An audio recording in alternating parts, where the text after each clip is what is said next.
Ini sedang menonton di film dokumenter peristiwa terjadi tsunami di Aceh.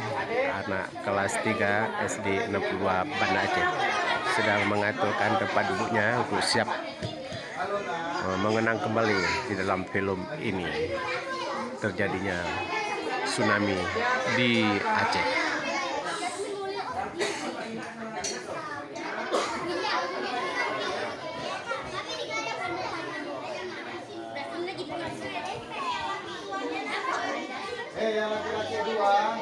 Sedang siap-siap untuk mengikuti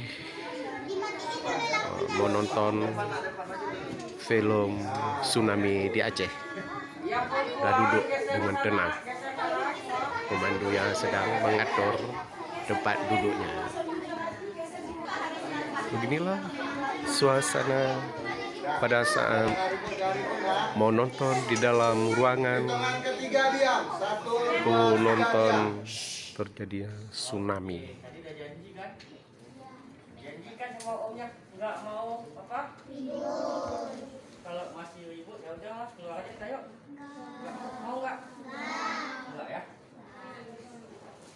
Oke, adik-adik. Tadi kan ada masuk ke ruangan sumur doa nggak? Ada baca nggak di situ berapa yang ada korban di situ namanya? Berapa nama? Oh? Banyak. Ada berapa? Nak? Ada nama keluarga lagi Yusuf. Oh, ada berapa nama nak? Ada Rahmat.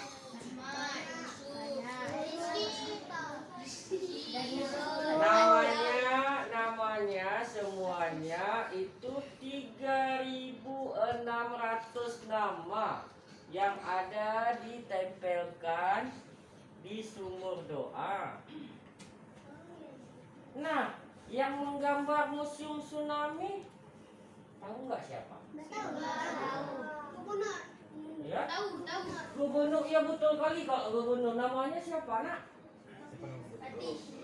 Gubernur Jawa Barat, siapa namanya?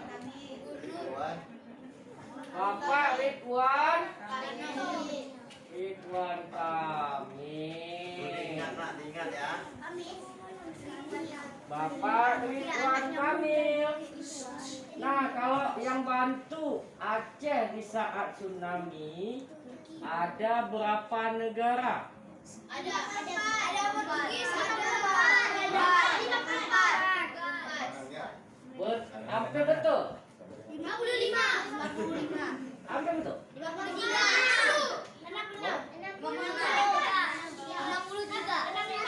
50. 50 negara. Iya betul. Berapa negara yang membantu kita saat tsunami? 50. Iya betul. Sebenarnya pandai-pandai semua. Iya kan? Inilah pembelajaran di Museum Tsunami SD 62 Banda Aceh. Nah, nanti waktu kita sudah melihat ini di film ini, nanti adik-adik ingat ya.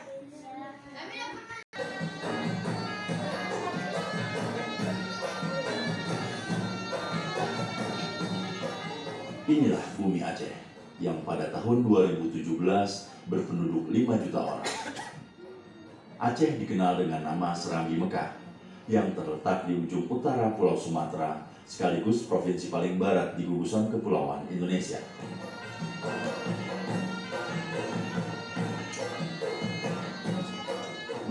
Desember 2004, waktu hampir menunjukkan pukul 8 pagi di Aceh ketika gempa mengguncang tanah Rencong.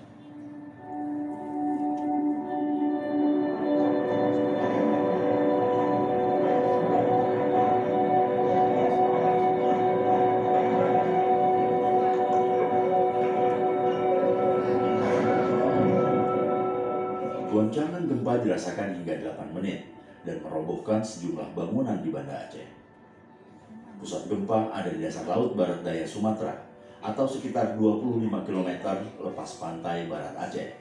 Kekuatannya tidak kurang dari magnitudo 9,1. Gempa terjadi karena dua lempeng besar yang berada di bawah kulit bumi, yakni lempeng Indo-Australia dan lempeng Eurasia, saling bergerak dan berhimpit. Ini yang menyebabkan gempa juga dirasakan mereka yang tinggal di pantai barat semenanjung Malaysia, Thailand, pantai timur India, Sri Lanka, Maladewa, bahkan sampai pantai timur Afrika, meski dengan kekuatan yang berbeda-beda.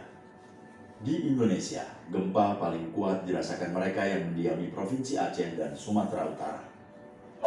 Setengah jam setelah diguncang gempa, saat Aceh masih berbenah dan evakuasi korban tengah berjalan, bencana lain datang melanda. Saat itu, warga Aceh rata-rata tak mengetahui bahwa setelah gempa yang kuat, bisa terjadi tsunami. Masyarakat tidak segera menjauh dari laut. Inilah salah satu faktor yang menyebabkan banyaknya korban jiwa. Ya udah terus, kalau bisa masuk terus.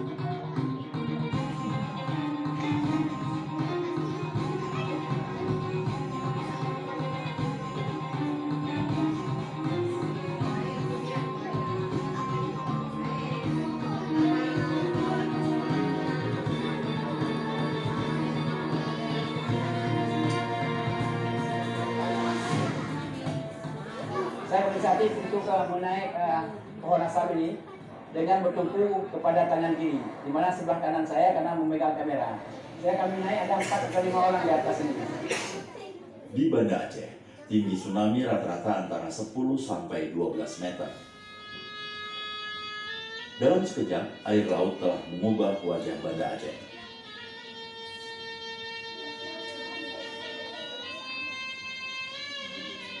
Ada berapa ratus kira-kira yang belum diangkat lagi? Masih banyak Pak, cuma pangkalan sungai sampai ke Lampung sampai ke sana. Ada 100, 200? Ada. Mungkin ada. Tsunami Aceh 2004 dicatat oleh sejumlah lembaga internasional sebagai tsunami yang paling mematikan dalam sejarah. Setidaknya 281.000 orang di tepian Samudra Hindia tewas atau hilang. 221.000 diantaranya ada di Indonesia. Di Provinsi Aceh, korban terbanyak ada di kota Banda Aceh, dengan jumlah 78.417 orang meninggal dunia.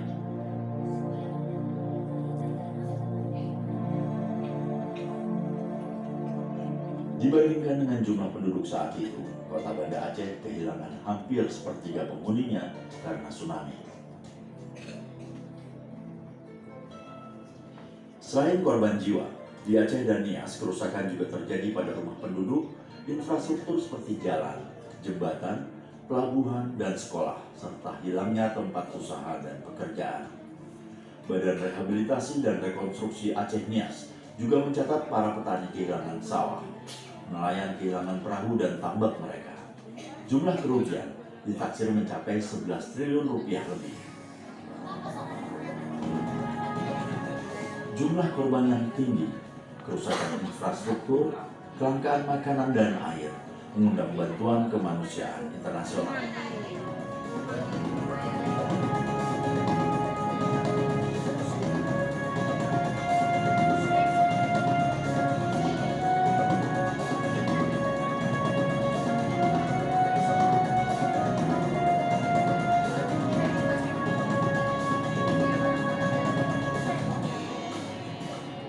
Sampai dengan hari 40 pasca tsunami, hubungan transportasi darat antara Kabupaten Aceh Besar dengan Kabupaten Aceh Jaya masih terputus total.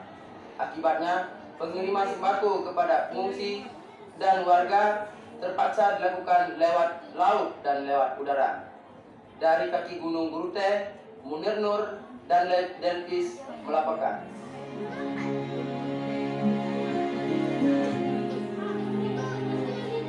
Titik-titik yang sulit dijangkau saat itu hanya bisa dicapai oleh kendaraan hasil bantuan internasional seperti ini. Selain bantuan, fokus utama Badan Kemanusiaan dan pemerintah setelah tsunami adalah menyediakan fasilitas sanitasi dan air bersih bagi pengungsi. Sebagai pelengkap 4 negara dan 400 lembaga swadaya masyarakat dari berbagai belahan dunia memerlukan bantuan untuk Aceh. Aceh kembali punya harapan, apalagi hanya 8 bulan setelah bencana itu. pemerintah Republik Indonesia dan Gerakan Aceh Merdeka menandatangani perjanjian damai di Helsinki. Konflik 30 tahun itu telah berakhir. Rekonstruksi dan rehabilitasi di Aceh terus bergulir di tahun-tahun berikutnya. Pemerintah menargetkan pembangunan perumahan, fasilitas kesehatan, dan lapangan kerja di bidang pertanian.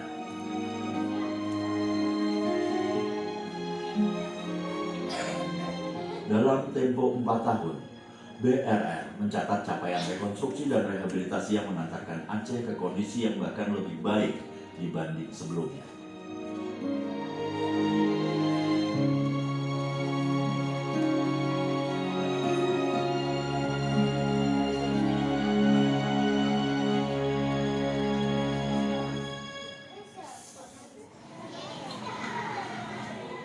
Peristiwa ini juga telah melahirkan Undang-Undang Penanggulangan Bencana dan dibentuknya Badan Nasional Penanggulangan Bencana pada tahun 2007.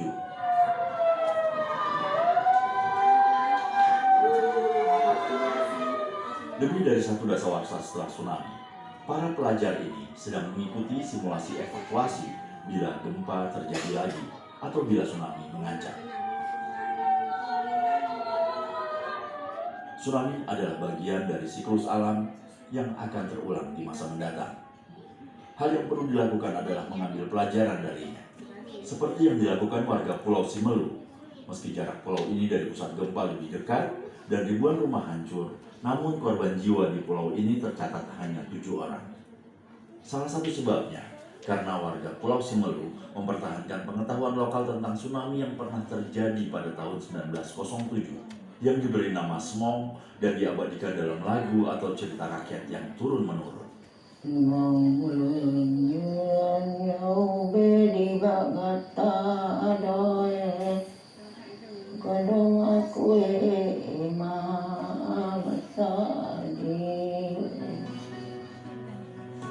Kini, Aceh Daratan membenahi sistem mitigasi dan perangkat peringatan dini tsunami.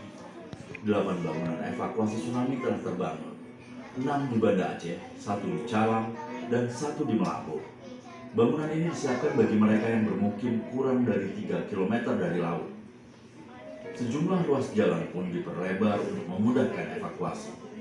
Tsunami sendiri adalah sebuah siklus. Apa yang pernah terjadi di masa lalu akan kembali berulang di masa depan. Kita semua harus belajar dan terus memelihara ingatan, karena pengetahuan tentang bencana akan menyelamatkan kita dari mara bahaya.